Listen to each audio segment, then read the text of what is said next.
എല്ലാവർക്കും നമസ്കാരം.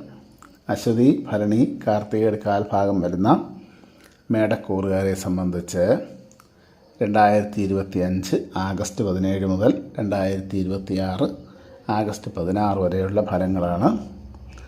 സാമ്പത്തിക വിഷയമെടുത്താൽ സാമ്പത്തിക രംഗത്ത് പലവിധ പ്രശ്നങ്ങളൊക്കെ നേരിടാതെ സൂക്ഷിക്കേണ്ട സമയമാണ്.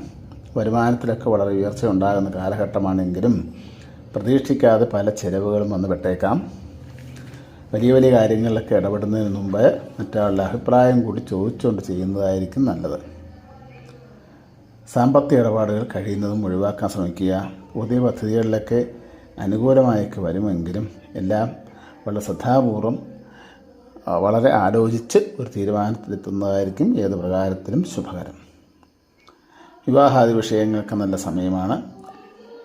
ദാമ്പത്യ ജീവിതത്തിൽ ചില വിഷമതകളോ പ്രശ്നങ്ങളോ ഒക്കെ നേരിട്ടേക്കാം. എന്നാലും അവ പരിഹരിക്കാനും സാധിക്കും. നല്ല വിവാഹമൊക്കെ നടക്കും. ഇഷ്ടവിവാഹമൊക്കെ നടക്കാൻ സാധ്യതയുണ്ട്. സന്താനങ്ങൾക്ക് വളരെ അഭിവൃദ്ധിയൊക്കെ ഉണ്ടാകുന്ന കാലഘട്ടമാണ്.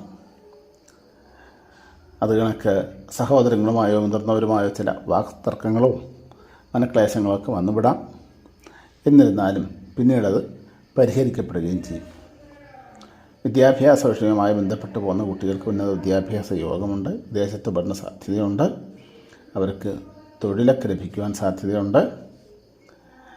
ജോലി ഉള്ളവർക്കാണെങ്കിൽ ജോലി ഉയർച്ചയുണ്ടാകും. സ്ഥാനമാറ്റം, സ്ഥാനമാനം, ബിസിനസ് രംഗത്ത് പുരോഗതി, കാർഷിക ഗുണങ്ങൾ ഇവയൊക്കെ ഉണ്ടാകുന്ന സമയമാണ്. ആരോഗ്യ വിഷയത്തിൽ ചെറിയ വൈഷമ്യങ്ങളൊക്കെ ഉണ്ടാകാം. ഉദരപീഡ, ശിരോരോഗം, കഫപീഡ, വിഷഭയം, അഗ്നിഭയം, ക്ഷതം, വീഴ്ച ഇവയൊക്കെ ഉണ്ടാകാതെ സൂക്ഷിക്കേണ്ട സമയവുമാണ്. നമസ്കാരം.